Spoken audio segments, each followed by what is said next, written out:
and welcome to the last session of this short series on the Masks of Commedia dell'Arte. In this introductory series, you had the opportunity, well, my intent was to share with you some of the main archetypes of the big family of Masks of Commedia dell'Arte, from which then many more masks will developed throughout the centuries. In subsequent courses, we might look at those masks, so many more servants in the big family of the Zanni, different types of capitani, and other masks and other characters. But for now, with this, we conclude, let's say, the foundation of the big family of Masks of Commedia dell'Arte. So to recap, what we look at are the servants, male servant and the female servant, Colombina, la servetta. And then we looked at the master, Pantalone, il dottore. Then we look at the capitan, il capitano della commedia dell'arte, the bombastic capitano of commedia dell'arte. And now we're going to see the youth, the young generation of commedia dell'arte. So the master, also the elder of commedia, the fathers. Now we're going to see sons and daughters, known as gli innamorati, the lovers of commedia dell'arte. They're young, they are beautiful, and they're very vain. These are the main qualities to focus on. So what is the driving force of this character? We saw the driving force of the different masks so far. It could be food for the Zanni or money for Pantalone. For these characters is love.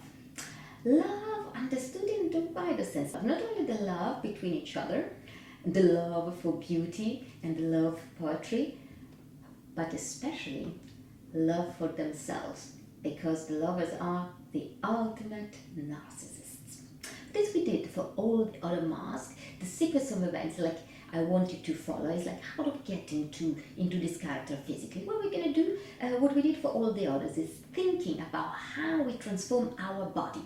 While the masked characters, like Zanni and Pantalone, so the servants, Pantalone, the capitani, and the doctor, are really in the realm of the grotesqueness, and the masks are really grotesque. You remember the really strong feature of the leather masks. Here, these characters are unmasked, and in a sense, although there's a strong and physicality, the highly stylized physicality, they belong slightly to a different category. She's not full grotesque.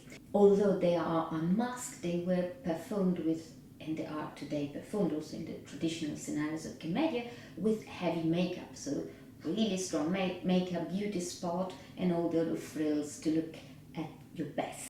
One of the first qualities of this character, being a higher status and a higher class, is her higher center of gravity. While from the Zanni we have this lower center of gravity rooted to the ground, to the earth, here is up. And how do we do that? First of all, I like you to really connect with the core, with the center, and your legs, straight legs, and really hold and control this area. You might notice similarities with another character. With the Capitano, we did the same. We straighten the legs, we hold our belly in, but for the Capitano, that was a sort of putting on a mask on top of the mask itself of the Capitano was a facade, and it was extremely exaggerated. So it was like the belly in and the chest puffed up, and they kind of pretending to be higher, while in reality the Capitano belonged to a completely different class. Here, the work is slightly different. Yes, the legs are really straight, but really light and elegant. They are not kind of stiff like for the Capitano. And also, if you have some background in dance, you can utilize the hairs. Really think about the work that you do with them, dance training, which I don't have, by the way, so I'm just guessing. And is to really hold your core muscle, ever so slightly rotate the pelvis, and rather than puffing up your chest as the Capitano would do, in this case it's really light. It's almost like an attempt to move up and fly towards the sky and the beauty of poetry up there, because that's what they do. They live in this world of poetry and beauty. They don't have preoccupation. After all, daddy pays for everything. So up up here, but with light, with a light also upper part of the body. Let's start with the first position, and generally speaking, you can look at dance actually and take a lot of reference from classical ballet. Also, another interesting point of reference might be looking at painting at that time. 16th century, 17th century paintings of kings and queens and princes and the young cadets. And imagine that you have your beautiful sword and your beautiful frill and your beautiful laces. And you are just holding your pose for the painting that will be made of you and will fill the museums around the world. With your regal posture, with your controlled physicality, with my beautiful profile, not to mention this other profile, vanity. In a very different way from the Capitano, as you notice. It's not the bombastic, loud, Capitanesque vanity. Is a bit more subtle, a bit more delicate, but funny nonetheless, and quite ridiculous. Now, although they are not, they don't belong to the, let's say, the grotesque, in a sense, the grotesque comicity of the masked characters like the Zanni or the Capitani or Pantalone, so they are, in a sense, to belong in a slightly different category. The techniques are exactly the same, so remember the clocking, il colpo di maschera. Keep working with the idea that your eyes are on the tip of your nose, even if you're not wearing your mask. So let's assume that I'm looking for my lover and I expect my lover coming from my right side. Here we go, of the stage. Oh, Lelio, Lelio, where are you, Lelio? Oh, pain, pain, pain, oh. So the idea is exactly the same clocking. Let's move on. So we got feet, straight leg, higher center of gravity. What is really important is the movement of the upper part of the body. You keep quite still your torso, but your arms are delicate and beautiful and almost frame your beautiful face. Yes. Think about them as wings. So the first animal I want you to focus on, to kind of have as a point of reference, is a swan. So think about these beautiful wings that you can move so beautifully. Now, when your arms try to get closer down here to this part of the body, immediately they float up. This region is the region of instinct, any sort of instinct, and this belongs to the servant. So up here, in a very delicate motion. Another animal that I like you to think about when we're going to develop this character is the flamingo. It's another bird. So while on the upper part of the body we might keep like the idea of a swan, this beautiful delicate movement of your arms and your hands that frame your beauty in very delicate light motions. For the leg, I like you to think about a flamingo, still a bird, as an idea. So this very skinny, beautiful, elegant legs. And why I say that? Because the first walk that I wanted to show you is called the flamingo walk. So I'll step a bit on the side for you to look at it and to look a little the first walk. Here we go. So here we go. First in feet in first position. Then look at your beautiful audience. And let's say that I want to go in that direction. So foot up, step, left, step, and then again, tuck, tuck, step, and tuck, tuck, step, and return, and then you can try another time this beautiful flamingo walk. So again, as you can notice, like the idea, I call it a flamingo purely because you temporarily stay on one foot. The idea is like you can play with any variation.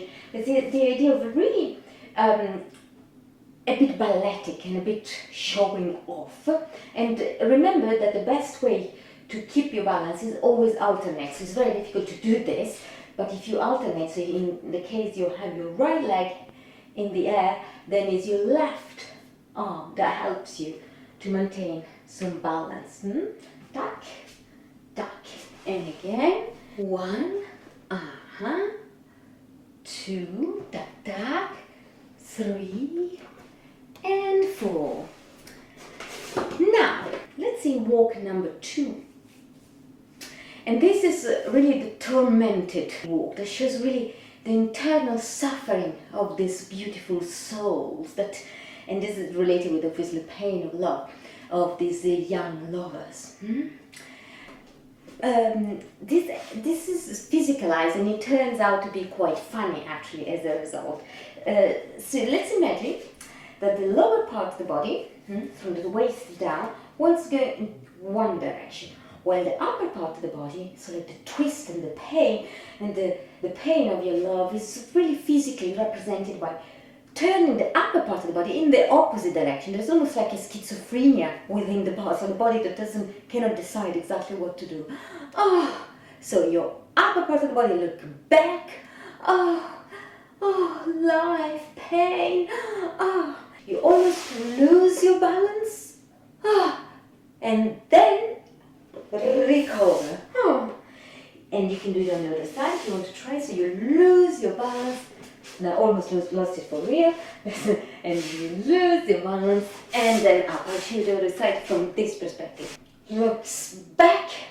Right arm. Left foot. And swing. Up and swing. Up and swing. Up and swing. Up and swing. And then there's a kind of less complicated and contorted and convoluted walk, which is the crossing. There'll be a lot of crossing usually when in particular the two lovers get an appointment, they want to meet and they miss each other, and this creates all sorts of complication and obviously funny situation. This would be a bit easier, and it works pretty much like a sort of alternate swinging of your arms and your legs in this fashion. So the right foot pointed, move forward, and the left arm. And it's 1, 2, 3, 4, and back. And I do it again. And 1, 2, 3, 4, 5, and I do it again just to get a bit the movement. And again, swinging and up, up, up. Yes. So this is the idea. Tuck and tuck. Now, as you probably noticed, while I was crossing, my attention was pretty much the masks on my face was directed at you, at the audience. And this is the classic way you should perform when you perform with masks. Yes, you clock whatever is the direction, but your attention is here. And the crossing will be ever so funny when you're commenting while you're crossing the stage. Lev, where are you? You can adjust it for both male and female. And if you look, again, I always invite my students to look at classical ballet and how dancers enter the stage and cross the stage, especially male dancers. So when they have this very elegant walk. Well, of course, don't, as I said, I'm not a trained dancer, so this is my interpretation with a hint of parody, let's allow me to say so, of ballet. So we just steal some of their language and we make it our own in a comic fashion. So this is the idea. And here we go, so like, tuck, tuck. And it can be slower, so it doesn't have to be a run as such. It can be really with a bit of momentum, like we dance across the stage, or it could be your delicate entrance of you stepping and hopping, and then you arrived.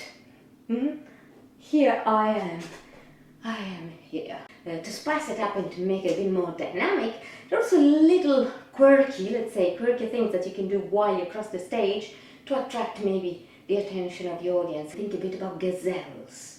So the little jump of like delicate gazelles. And it might work in a way like this. I'm here, I'm here, I'm here. Oops. Yes. And let's see it from another side of the stage. I'm here, I'm here, I'm here. Now, when you decide, whatever you decide to do, and that apply for any mask, remember that it's really important in commedia, the full stop, what I call the full stop. So the sense you finish your sentence being the physical action, being that the entrance, the crossing of the stage, whatever is happening, with clear and defined full stop. You almost end your sentence with a clear remark, let's say. In this mask, what is really interesting is to combine this fluidity, the swan, the dance fluidity, the delicate with the staccato, still in your colpo di maschera, in the clocking, as well as in the holding your posture and the attention of the audience. Now, so we saw the three types of walks and these animal references to the swan and if you want the flamingo, for the flamingo walk. Great point of reference, classical ballet. What about the voice? For the zanni, the voice was is placed in the guts. Obviously, it's like big and heavy, and we have to find something that is seated down here. For the capitano, is a big voice with chest. It's bombastic. It resonates like a trombone. What happened for these characters? Well, for these characters, the register is slightly higher, and there is also a specific way of talking. So whatever is your language, I would advise you to talk in with obviously a very refined language, utilizing metaphor and poetic expression, but also with a specific way of the specific intonation. Now, I'm not an expert in regional accents in the UK, neither, unfortunately, I mastered RP, received pronunciation. But if you are acting in a British context, I would say that RP is the best choice for this character. Oh, the pain. Shall I wear the red dress or the blue dress? Oh, I don't know. A few things that I want to say. Obviously, the best way to see these characters is actually see them in relation with each other rather than an individual performance. I think it's much more interesting to see the dynamic between the two characters when they meet, when they try to meet. One of the classic exchanges is missing each other, as I said, when they come on stage and they can't find each other, and this escalates in a sort of a hysterical crisis. But I'm trying to go to some moment and sort of let's say improvisation. I will cross the stage a few times, I will look for my love, and then I might want to kind of attempt a suicide due to the fact that I can't find my love, and certainly I might not love me anymore. Let's do a bit of a free improvisation and see what happens. Lelio, where are you? Oh, no Lelio to be seen. Oh, Lelio, where are you? Oh, Lelio, darling, where is my love? Oh, without my love, my heart will fall in 3,000 pieces. Oh, he doesn't love me anymore. He's not here. He forgot about me. Oh, life, pain, ache. There is only one solution.